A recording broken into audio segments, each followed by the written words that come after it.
ممبر نور پر جلوہ علماء ذویل احترام، مشائخ سادات، حاضرین اہل سنت و جماعت و خواہران ملت اسلامی، السلام علیکم ورحمۃ اللہ وبرکاتہ۔ وعلیکم السلام ورحمۃ اللہ وبرکاتہ۔ الحمدللہ الحنان المنان الذي خلق الانسان وعلمه البيان، والصلاة والسلام على رسوله سید الانس والجان وعلى آلہ واصحابہ ذوی الخیر والاحسان، اما بعد فاعوذ باللہ من الشیطان الرجیم، بسم اللہ الرحمن الرحیم۔ النبی اولا بالمؤمنین من انفسہم، صدق اللہ مولانا العظیم۔ بارگاہ رسالت معاب صلی اللہ تعالی علیہ وسلم میں ایک بار درود پاک کا ہدیہ پیش کریں۔ اللہم صلی علی سیدنا محمد معدن الجود والکرم وآلہ واصحابہ الکرام وابنہ الکریم وبارک وسلم صلاة دائمتا سرمدا ابدا۔ پھر کے گلی گلی تباہ ٹھوکریں سب کی کھائی کیوں، دل کو جو عقل دے خدا تیری گلی سے جائے کیوں۔ بلحوث سن سیم و زر کی بندگی اچھی نہیں، بلحوث سن سیم و زر کی بندگی اچھی نہیں، ان کے در کی بھیک اچھی سروری اچھی نہیں، ان کے در کی بھیک اچھی سروری اچھی نہیں۔ آج ملتوی کیا گیا جلسہ دوبارہ اس میدان میں انعقاد پذیر ہے۔ غالباً آپ حضرات کو یہ معلوم ہوگا 19 تاریخ کو ہی ہمیں یہاں آنا تھا، اور سارے لوگوں نے افواہیں بھی پھیلا دی ہوں گی کہ یہ تاریخ دیتے اور آتے نہیں ہیں۔ اسی لیے بیچارے جو ایئرپورٹ پر ہمیں لینے آئے تھے وہ جب تک دیکھے نہیں انہیں یقین بھی نہیں تھا۔ کبھی کبھار ایسے حالات پیش آ جاتے ہیں، انسانی تقاضا ہے، بشریت کا تقاضا۔ اور میں نے پانسپورہ والوں سے کہا تھا زندگی باقی رہی تو میں خود اپنے تمام تر مصروفیات ختم کر کے چل کر یہاں ضرور آؤں گا انشاءاللہ۔ سبحان اللہ۔ اور ان لوگوں کی محبت مجھے پتا ہے، سبحان اللہ۔ چھوٹی جگہ سے لے کر آج ایک بڑے میدان میں آپ تبدیل ہو کر نظر آ رہے ہیں۔ لیکن مجھے بتاؤ، ایک جلسہ کینسل ہوا تھا اس سے قبل، کینسل تو نہیں، میں نہیں آ پایا تھا، لیکن دوبارہ صرف تقریباً 20 دنوں کے بعد واپس یہاں پر رکھا گیا ہے۔ کیا اس میں کسی چیز کی کوئی کمی آپ کو محسوس ہو رہی ہے؟ سبحان اللہ۔ نہیں ہوگی، اور انشاءاللہ نہیں ہوگی، بلکہ میں تو یہ سمجھتا ہوں کہ روز بھی ہم میرے مصطفیٰ کی بات کریں تو کوئی کمی نہیں آئے۔ سبحان اللہ۔ یہ دیوانوں کا ہجوم پیسوں کے لیے تھوڑی نہ آتا ہے، سبحان اللہ۔ وہ نیتاؤں کا جلسہ نہیں ہے یہ 500 کے نوٹوں پر جمع کر لیا جائے۔ یہ وہ مجمع ہے جو رات کے 12 بجے بھی اپنی گردنیں حضور کے لیے دینے کو تیار ہے۔ یہ نبی پاک صلی اللہ علیہ وسلم کے عاشقوں کا ہجوم ہے، جس کے لیے ہر وقت برابر کا ہوتا ہے، ہر وقت برابر کا ہوتا ہے۔ لوگ مجھ سے اکثر یہ کہا کرتے ہیں کہ رات کے 12 بج گئے پبلک ختم ہو جائے گی، 2 بج گئے پبلک ختم ہو جائے گی، لیکن ہم نے دیکھا جس وقت جاتے ہیں سب بھرا مجمع اسی طرح ہے۔ سبحان اللہ۔ میرے عزیزوں، یہ مجھے نہیں، یہ میرے مصطفیٰ کو سننے کے لیے آتے ہیں۔ یہ نبی پاک صلی اللہ تعالیٰ علیہ وسلم کی محبت کی برکت ہے، سبحان اللہ۔ اور اللہ تبارک و تعالیٰ جب چاہتا ہے ہجوم کے دلوں کو ایک طرف متوجہ فرماتا ہے۔ یہ رب تبارک و تعالیٰ کی نعمتوں میں سے ہے۔ اور ایک بات میں آپ کو بتا دوں، بہت دیر سے آپ کے اس منبر پر بیٹھے تھے تو ہم دیکھ رہے ہیں کچھ چیزیں ہمیں نظر آئی، اس پر میں آپ کو عرض کرتا ہوں۔ لوگ یہ کہتے ہیں کہ اتنی ساری چیزیں آپ نے دیکھی، مصیبتیں، پھر بھی اسی طرح سے بولتے ہو، پھر وہی انداز کے ساتھ چلتے ہو۔ ڈرنا تو چاہیے کہ حالات کیسے ہیں، سارے حالات کو دیکھو اور پھر ڈر کر کے آپ اپنے اعتبار سے مصلحت کا راستہ اختیار کرو۔ میرے عزیزو، مصلحت اور حکمت کس کو کہتے ہیں؟ اگر نبی پاک صلی اللہ تعالی علیہ وسلم کی عزت پر بات کرنے کو، خاموشی اختیار کرنے کو مصلحت اور حکمت کہتے ہیں، تو ایسی مصلحتوں کو ہم لات مارتے ہیں۔ یہی مصلحت نہیں ہے، اس کو بزدلی کہا جاتا ہے، مداہنت کہا جاتا ہے، نفس پرستی کہا جاتا ہے۔ اور اگر دنیا اس کو جرم کہتی ہے تو یہ جرم ہم ہر بار کریں گے، 100 بار کریں گے۔ اپنے مصطفیٰ کریم صلی اللہ تعالی علیہ وسلم سے محبت کا اظہار جرم اگر کسی کو لگتا ہے تو یہ جرم تو ہم شوق سے کریں گے۔ یہ کسی کو لگتا ہو تو، ویسے تو حقیقت میں جرم ہے، لیکن دنیا نے آج دیکھا ہے کچھ وہ لوگ بھی ہیں جن کو آج ایسے کیڑے کاٹے ہوئے ہیں کہ ہم اپنے نبی سے محبت کا اظہار کریں تو بھی جرم لگتا ہے۔ اگر ان کو یہ جرم نہ لگتا تو آئی لو محمد کہنے پر کسی کو کیس نہیں کرتے۔ جرم تمہیں لگتا ہے، تم نے تو شاید 4-5 لوگوں کو یہ کہتے ہوئے سنا ہوگا، بند کر دیا ہوگا، مجمع میں آؤ، ہر بچہ یہی کہہ رہا ہوگا، بلکہ موت تک تو ہم یہی کہتے رہیں گے، یہ ہمارا ایمان ہے۔ بے شک، سبحان اللہ۔ میں جو بات کہہ رہا تھا وہ یہ ہے کہ یہ سارے حالات ہو جانے کے بعد بھی مسلمان پھر اسی انداز سے کیوں چلتا ہے؟ حضور پاک صلی اللہ تعالی علیہ وسلم کی محبت کی باتیں اسی انداز سے کیوں کرتا رہتا ہے؟ اس کے سامنے کسی کو مار دیا جاتا ہے، دیکھ کے سہمتا کیوں نہیں؟ کسی کی موب لنچنگ ہو جاتی ہے، اس کے بعد ڈرتا کیوں نہیں؟ یہ ڈرانے والا سلسلہ 1400 سال سے دیکھتے آ رہے ہیں۔ کئی چنگیز آئے، کئی ہلاکو آئے، اور ہمارے پورے محلے خاک میں بدل دیے گئے، خون سے تتر بتر ہو گئے، لیکن جوش جو روحانی ہے وہ اسی انداز سے باقی رہا۔ اس کی وجہ کیا ہے جانتے ہو؟ وہی میں کہنے جا رہا ہوں۔ ہم یہاں بیٹھے ہوئے تھے، چھوٹے چھوٹے پتنگے آ رہے ہیں اور گر رہے ہیں۔ کس کے پاس آتے ہیں یہ چھوٹے چھوٹے کیڑے لائٹ کے اطراف جو گھومتے رہتے ہیں، ان کو کیا کہتے ہیں آپ کو پتا ہے؟ ان کو پروانہ کہتے ہیں، ان کو پروانہ کہتے ہیں۔ یہ لائٹ کے ارد گرد آتے ہیں، گھومتے ہیں، اپنی جان دے دیتے ہیں، جبکہ ان کیڑوں کو، ان پتنگوں کو معلوم ہے کہ انجام کیا ہے۔ اپنے بھائی کو مرتا ہوا بھی دیکھتے ہیں۔ کتنے کیڑے تو ان کے پہلے مر چکے ہوتے ہیں، پھر بھی یہ گھوم رہے ہوتے ہیں۔ وجہ یہ ہے کہ پروانہ شمع کے گرد گھومنے کے لیے ہی پیدا ہوا ہے، اور ہم پروانہ محمد ہیں۔ ایک کے مر جانے کے بعد ہمارا خاموش ہونا مزاج ہے ہی نہیں، ہم آئے یہاں ہیں محمد عربی پر مرنے کے لیے۔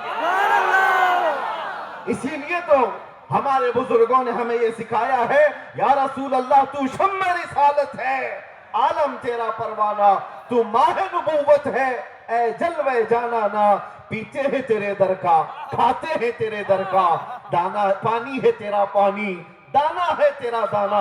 یہ ایک جان کیا ہے اگر ہو کروڑوں، تیرے نام پہ سب کو وعدہ کروں میں، کروں تیرے نام پہ جاں فدا، نہ بس ایک جاں 2 جہاں فدا، ارے 2 جہاں سے بھی نہیں جی بھرا، کروں کیا کروڑوں جہاں نہیں۔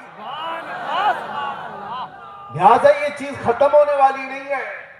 اسی لیے شاعر نے بہت پہلے یہ کہا تھا کہ لوگوں نے یہ دنیا میں دیکھا ہے، سب سے عظیم ہستی میرے مصطفیٰ کریم صلی اللہ علیہ وسلم کے خاندان کی، خاندان مصطفیٰ کا چشم و چراغ، جو کربلا میں پیاسا شہید کیا گیا، بچوں سمیت قتل کر دیا گیا۔ اس حسین اعظم کا اس وقت جو مقام تھا، ان کے مقام کو کوئی نہیں پہنچ سکتا تھا۔ اس عظیم ہستی کو شہید کر کے کیا اس دین کے دھارے کو روک دیا گیا؟ کیا دین اسلام کا دھارا رک گیا، ختم ہو گیا؟ نہیں ہوا۔ اس کے بعد بہت ساری عظیم ہستیاں آئیں جو راہ خدا میں شہید ہوتی چلی گئیں۔ ہندوستان کی سرزمین بھی اس سے لال ہوئی ہے۔ یہاں اس کفایت علی کافی کی آواز گونجتی رہے گی، اور ہر آنے والا عالم تمہیں سناتا رہے گا 3000 کتوں نے ایک عالم دین کو گرفتار کیا تھا۔ انگریزوں کی بات کر رہا ہوں، پھر یہاں پر آ کر کے پھر مجھے لے جائیں کہیں کتا ان کو کہہ دیا۔ جو جس کو سمجھے، جو جس کو سمجھے، انگریزوں کو تو کہہ سکتے ہیں نا۔ جس کے اندر میرے عزیزوں یہ بزدلی کی کیفیت تھی. اور کفایت علی کافی کو گرفتار کر کے سولی پر چڑھایا گیا تھا. جرم کیا تھا؟ عشق مصطفیٰ میں بولتا تھا, محمد عربی صلی اللہ علیہ وسلم کا دیوانہ بناتا تھا لوگوں کو, اور کسی طرح کی فساد, کسی طرح کے فتنے اور فساد کو اپنی زمین پر برداشت نہیں کر پایا, تو سولی پر چڑھا دیا گیا ایک عالم دین کو. اور عام عالم دین نہیں, جس کی عزت, جس کا احترام امام اہل سنت فاضل بریلوی کیا کرتے. سبحان اللہ سبحان اللہ. لیکن میرے عزیزو, پھانسی پر انگریز چڑھا رہے تھے, مجمع دیکھ رہا تھا, تب بھی کفایت علی کافی کے پیشانیوں پر کوئی شکن نہیں, کوئی فکر نہیں, نہ جسم کے اندر کوئی کپ کپی خوف و ہراس, بلکہ پھندے پر چڑھنے سے پہلے یوں کہا تھا, کوئی گل باقی رہے گا نہ چمن رہ جائے گا, پر رسول اللہ کا دین حسن رہ جائے گا. سب فنا ہو جائیں گے کافی وہ, لیکن حشر تک نام حضرت کا زبانوں پر چلن رہ جائے گا. کیا کیا انگریزوں نے؟ 8 دن تک جشن منایا تھا. کفایت علی کافی کو ہم نے پھانسی پر چڑھا دیا. پھانسی پر چڑھانے سے پہلے 8 دن تک کفایت علی کافی کے جسم پر گرم استری پھیرتے تھے, اور جب زخم ہوتا تھا تو اس پر نمک چھڑکتے تھے. اس عالم دین کو انہوں نے بہت آزمائشوں میں مبتلا کیا, لیکن وہ ٹس سے مس نہیں ہوا. شہید ہونے کے بعد 8 دن تک تو جشن مناتے رہے, یہ سوچتے ہوئے کہ اب جگانے والا ختم ہو گیا, ایک ایسا جو بولنے والا تھا بند ہو گیا. ان ظالموں کو خدا کا یہ دستور نہیں معلوم. مراد آباد شہر میں انہوں نے کفایت علی کافی کو پھانسی پر چڑھایا تھا, اور وہی زمانہ ہے 100 کلومیٹر دور بریلی میں اللہ تعالیٰ امام احمد رضا کو پیدا کیا. اور وہ امام احمد رضا جب جوانی میں تشریف لائے تو پھر پوری قوم کی گتھیوں میں عشق مصطفیٰ پلا دیا. ہر جگہ سے آواز آنے لگی, ہر جگہ سے آواز آنے لگی, سب سے اعلیٰ و اولا ہمارا نبی, سب سے بالا و بالا ہمارا نبی. بچے بچے کی زبانوں پر عشق مصطفیٰ صلی اللہ تعالیٰ علیہ وسلم کی صدائیں گونجنے لگی. میں مثال اس لیے عرض کر رہا ہوں, سارے مل کر کے ان چراغوں کو بند کرنے کی کوشش کرتے رہیں گے تب بھی یہ ممکن نہیں. میرا رب قرآن میں فرماتا ہے, یہ اپنے منہ کے پھونکوں سے اللہ کے چراغ کو بجھانا چاہتے ہیں, اور اللہ صبح قیامت تک اپنے چراغ کو روشن رکھے گا. ایک تم بند کرو گے, رب تعالیٰ دوسرا پیدا فرمائے گا, دوسرا پیدا ہوگا. اسی لیے ہمیں اپنی فکر نہیں ہے, ہم نے جو جینا تھا وہ جی لیا ہے. مگر اے مسلمانوں, آپ سے میں یہ گزارش کروں گا, اس زمانے میں تمہارے لیے سب سے بڑی دولت جس کا ہر ڈاکو انتظار میں ہے لوٹنے کے لیے, ہر چور تمہارے پیچھے ہے چھیننے کے لیے, وہ دولت تمہاری ٹوپی, تمہاری داڑھی, تمہارے کرتے, تمہارے جبے, تمہارے گھر گاڑی بنگلے نہیں ہے. اعلیٰ حضرت کو سنو, کہتے ہیں آنکھ سے کاجل صاف چرا لے, یا وہ چور بلا کے ہیں, تیری گٹھری تاکی ہے اور تو نے نیند نکالی ہے. کون سی چیز ہے جس کے سب چور دشمن اطراف میں ہیں, کون سی چیز چھیننا چاہتے ہیں؟ 100 سال پہلے اقبال نے بھی اس کا اشارہ کر کے کہا تھا. انگریز یہ کہتے تھے, یہ فاقہ کش موت سے ڈرتا نہیں ذرا. سب کو پتا ہے یہ موت سے ڈرنے والی قوم ہے ہی نہیں. ہمارے کندھے پر کفن ہوا کرتا ہے. ڈر اس کو ہو جسے لگے کہ موت کے بعد اندھیرا اندھیرا اندھیرا.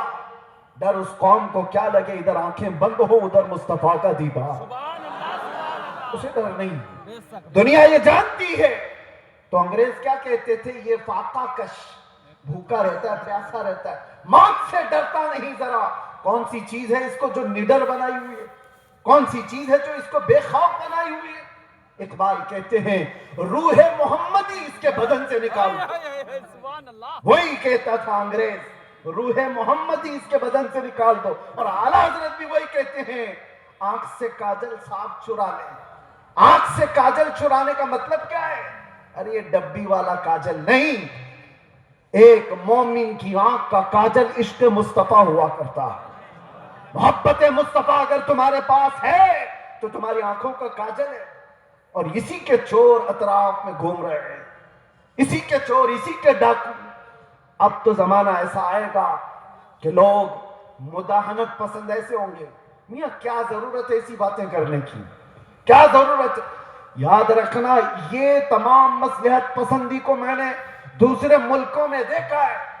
سعودی عرب کے کئی ایسے علاقے جنہوں نے اپنے بچوں کو ماڈرنائز کرنے کے لیے آسٹریلیا میں، امریکہ میں بچپن سے پڑھایا، اور وہ بچے جہاں سے اسلام پھیلا ہے واپس آئے ہیں تو پوچھتے ہیں who is the محمد کس کا نام ہے، کون ہے؟ معاذ اللہ رب العالمین. اگر اسی انداز سے زندگی جینے کا سلیقہ رہا تو بچے یہی سب چیزیں سوال کریں گے. اسی لیے میرے مصطفیٰ کریم صلی اللہ علیہ وسلم نے فرمایا تھا علموا اولادکم ثلاث خصال، اپنی اولاد کو 3 چیزوں سکھا کر کے جانا.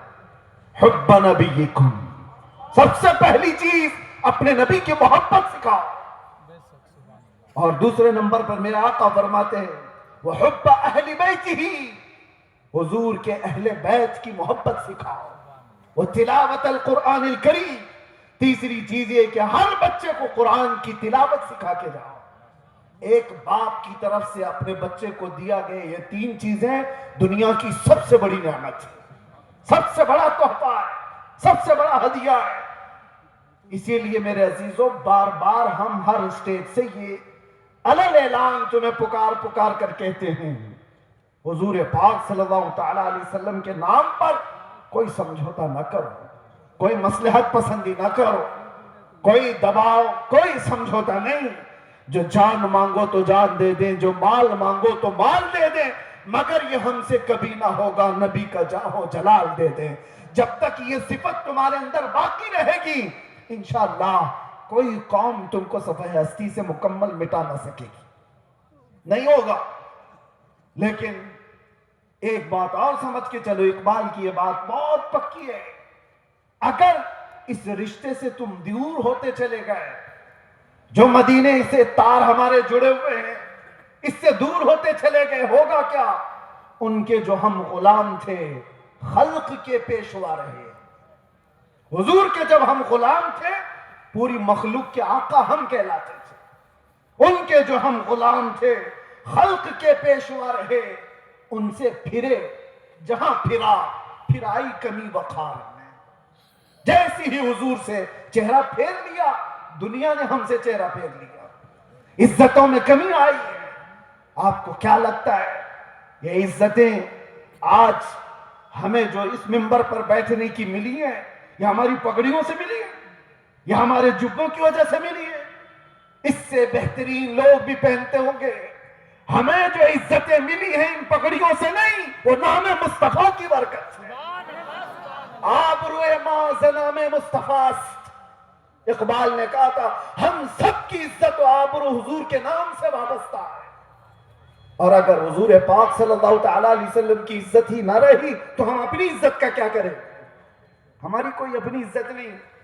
ہمیں دنیا حضور پاک صلی اللہ تعالیٰ علیہ وسلم کے غلام کی حیثیت سی پہچان تھی، اور اس پہچان کو زندہ رکھنا یہ ہمارا فریضہ ہے. اس پہچان کو باقی رکھنے میں ہم ہر کسر پوری کریں. اسی لیے میں نے کہا تھا ابھی چند دنوں قبل آپ کے سامنے دہراتا ہوں، چند دنوں پہلے، وہ تو میں باہر آنے کے بعد قید سے پہلی مرتبہ بنگال آپ کے سامنے آیا ہوں، لیکن آپ کو ایک بات بتا رہا ہوں. ابھی میں نے کہا انگریزوں کے متعلق ہماری زبان سے نکل جاتا ہے کتے کا لفظ، نکل جاتا ہے، اور سب کو پتا ہے. اسی بات پر مجھے 8 مہینے اندر رکھ دیا. میں کہتا ہوں میرے عزیزوں، علل اعلان کہتا ہوں، دنیا کو سب کو کہتا ہوں، اگر تمہیں کہنا ہے مجھے 1 بار نہیں 1000 بار کتا کہو، دربار رسالت کا، محمد عربی کا، ہمیں ذرا برابر بھی فرق نہیں پڑے گا، بلکہ ہم تو اس کو دنیا کا سب سے بڑا لقب سمجھیں گے، سب سے بڑی عزت ہے. سگے طیبہ سب مجھے کہہ کہہ کے پکارے بے دم، یہی رکھیو میری پہچان مدینے والے، یہی رکھیو میری پہچان مدینے والے. میں تم سے پوچھتا ہوں اگر تمہیں بارگاہ مصطفیٰ کا کتا کہا جائے تو کسی کو شرم آئے گی؟ کسی کو عیب لگے گا؟ وجہ یہ ہے کہ ہم ان نسبتوں پہ فخر کرتے ہیں. میں ان سے کہتا ہوں تمہیں اگر اس بات پر شرم آتی ہے تو ایسی نسبتوں کو چھوڑو. جن کو یہ لگتا ہے عیب لگتا ہے وہ ان نسبتوں کو چھوڑے. آئیں جہاں پر بندہ حضور کے دربار میں اپنے آپ کو کتا بھی کہتا ہے تو اسے فخر محسوس ہوتا ہے. لیکن اس کا مطلب یہ نہیں. ہم نے بارگاہ مصطفیٰ میں اپنی نسبتیں خاکستر ہونے کے انداز سے پیش تو کی مگر میرے مصطفیٰ کی غیرت دیکھو. رسول پاک صلی اللہ علیہ وسلم نے ہمیں مجمع میں کتے کی حیثیت سے نہیں پیش کیا. جس مجمع میں گئے شیر کی حیثیت سے پیش فرمایا. یہ صرف ہمارے لیے نہیں ہے. جو بھی بارگاہ مصطفیٰ کی نسبت پر فخر کرتا ہے دنیا اسے ہلکے میں نہیں لے گی.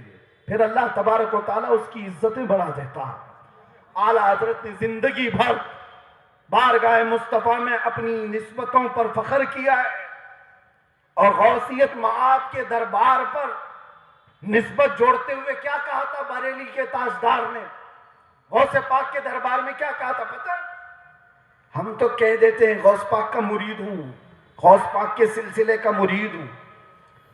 مرید ہونا، خادم ہونا یہ اپنی جگہ پر. وقت کا مجدد جس کو اللہ تبارک و تعالیٰ نے 55 سے زیادہ علوم و فنون پر مہارت دی ہے، 1000 سے زیادہ کتابیں لکھا ہو، تقوی و طہارت کا امام. لیکن غوث پاک کے دربار میں جب بات کرنی ہو تو یوں کہتا ہے اے غوثیت معاد تجھ سے در، در سے سگ اور سگ سے ہے مجھ کو نسبت. سگ کس کو کہتے ہیں؟ سگ کتے کو کہتے ہیں. اعلیٰ حضرت کہتے ہیں یا غوث تجھ سے در، در سے سگ اور سگ سے ہے مجھ کو نسبت. میری گردن میں بھی ہے دور کا ڈورا تیرا اور اس نشانی کے جو سگ ہیں نہیں مارے جاتے. سگ کا مطلب کتا فارسی میں. اعلیٰ حضرت کہتے ہیں اس نشانی کے جو کتے ہیں مارے نہیں جاتے. حشر تک میرے گلے میں رہے پٹا تیرا. جس کے پاس بھی یہ نسبت موجود ہے وہ مارے نہیں جاتے، پکڑے نہیں جاتے. میونسپلٹی بیلٹ والے کتے کو نہیں اٹھاتی. ہاں انجیکشن اس کو مارا جاتا ہے جو آوارہ ہے، دوسروں کو کاٹ کھانے دوڑتا ہے. لیکن جس کتے کے گلے میں پٹا ہوتا ہے اسے چھوڑ دیا جاتا ہے. وہ نشانی ہے کہ اس کا کوئی مالک ہے، یہ کسی کا پالا ہوا ہے. اسی لیے آوارہ مت رہو، ان نسبتوں پر فخر کرو کہ دنیا دیکھ کر ہی کہے یہ مدینے والا. اسے نہ چھیڑو، یہ دربار رسالت میں بکھا ہوا ہے، اسے نہ چھیڑو. کئی ایسے معاملات تھے میرے عزیزوں. صحابہ اکرام رضوان اللہ تعالی علیہ مجمعین بہت چھوٹی تعداد میں. ایک میں واقعہ بتاتا ہوں حدیث پاک میں. حضرت سلمہ بن اکوع رضی اللہ تعالیٰ عنہ حضور کے ایک ایسے صحابی ہیں. اعلیٰ حضرت نے ان کا پورا تفصیل سے یہ واقعہ لکھا ہے.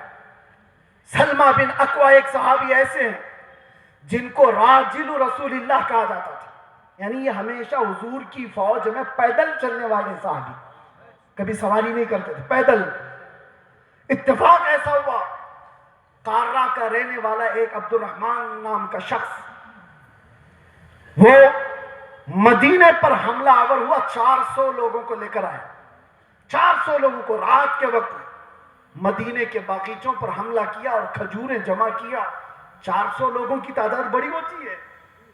مدینے میں لوگ سو رہے ہیں اس وقت.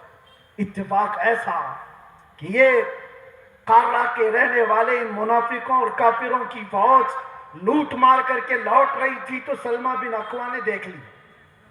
ہونا کیا چاہیے، گاؤں کا ایک آدمی جھاگ رہا ہے تو لوگوں کو جگائے کہ اتنی بڑی فوج مدینے کے باغیچوں سے کھجوریں لے کر جا رہی ہے، لوگوں کو جگائے. سلمہ بن اکوع نے کسی کو جگائے نہیں، تنہائی 400 کے پیچھے دوڑ پڑے، سب کے پیچھے دوڑ پڑے. اور حیرت کی بات ہے کہ 400 دوڑ بھی رہے، ایک نبی پاک کے غلام سے ڈر کر کے دوڑ بھی رہے. دوڑتے دوڑتے اتنی دور چلے گئے کہ مدینے سے بھی نکل گئے. وہ کھجوریں اٹھائے بھاگ رہے اور سلمہ بن اکوع ان کے پیچھے پڑے ہوئے. ایک صحابی کی ہیبت کتنی تھی کہ 400 دوڑے جا رہے ہیں. سننے میں آپ کو حیرت ہوتی ہے کہ نہیں؟ 400 دوڑے دوڑے چلے تو گئے. ایک مقام ایسا آیا کہ سب ادھر ادھر ہو گئے, 10 ادھر 15 ادھر 20 ادھر, لیکن سلمہ بن اکوع کسی کا پیچھا نہیں چھوڑا. جو تھک کر کے گرتا تھا اس کی گردن پہ پاؤں رکھتا تھا, اور اسی طرح پتہ نہیں کتنے گرا دی اور دوڑاتے رہے. عبد الرحمن قاری یہ پہاڑ پہ چڑھنے لگا اور پیچھے مڑ کر کے کہا کہ اے شخص تجھے کیا چاہیے, کیوں اتنا دوڑا رہا ہے؟ کہا جب تک تمہارے پاس مدینے کی ایک کھجور بھی باقی رہے گی نہیں چھوڑوں گا, ایک کھجور بھی باقی رہے گی نہیں چھوڑوں گا. کیا ہمت ہے, کیا ہیبت ہے. اور وہ سامنے والے بات بھی کر رہے ہیں. ایک بات یاد رکھنا, یہ سارا پاور کاجو بادام کا نہیں ہے, نسبت مصطفیٰ کا ہے, حضور پاک کا غلام ہے, حاوی ہے. 400 کے 400 کھڑے ادھر ادھر بکھر گئے. عبد الرحمن کارا کا رہنے والا جو شخص تھا اس نے لوگوں سے کہا کہ جس کے کندھے پر جتنی کھجوریں وہ پھینک دو, یہ ایسا خونخوار لگ رہا ہے کہ ہم میں سے کسی ایک کو بھی چھوڑے گا نہیں, چھوڑ دو کھجوریں, جان بچا اور نکلو. لوگوں نے کھجوریں پھینکی, سب کچھ پھینکا, اور بغیر کسی ایک بھی کھجور کے وہ لوگ واپس لوٹ گئے, سب چلے گئے. یہ سلمہ بن اکوع ساری کھجوریں جمع کر رہے اور اٹھانے جتنی اتنی, اتنا زیادہ وزن ہے کہ ایک آدمی اٹھا نہ سکے. کھینچتے ہوئے مدینے کی طرف لے کر کے آ رہے ہیں. راستے میں ایک اور صحابی حضرت ابو قتادہ مل گئے. پوچھا کہ کدھر سے آ رہے ہو سلمہ بن اکوع؟ کہا ایسا ایسا حال ہو گیا تھا رات کو اور میں ان کا پیچھا کیا اور سب کی کھجوریں واپس لے کر کے آ رہا. وہ مسکرائے, ارے بولنا تو چاہیے تھا, اور بھی تو لوگ آتے تمہارے ساتھ. تو سلمہ بن اکوع نے کہا مصطفیٰ کی محبت پر بھروسہ ہے, اکیلا ہی کافی تھا, مجھے وقت نہیں ملا کسی کو اٹھانے کا, میں خود ہی دوڑ پڑا. لیکن سلمہ بن اکوع نے پوچھا ابو قتادہ تم کیسے آ گئے؟ کہا مجھے میرے گھوڑے نے ہنہنا کر کے بتایا, یہ بہت ہنہنا رہا تھا اور اس راستے کی طرف منہ دکھا رہا تھا, تو میں اپنا گھوڑا لیا اور دوڑ پڑا, دیکھا تو تم راستے پر آ گئے. اب سنو, اعلیٰ حضرت فرماتے ہیں کون سی چیز تھی سلمہ بن اکوع کی جو یہ ہیبت ان کے اندر پیدا کی ہوئی تھی, یہ طاقت و قوت اور یہ رعب پیدا کی ہوئی تھی. سنو,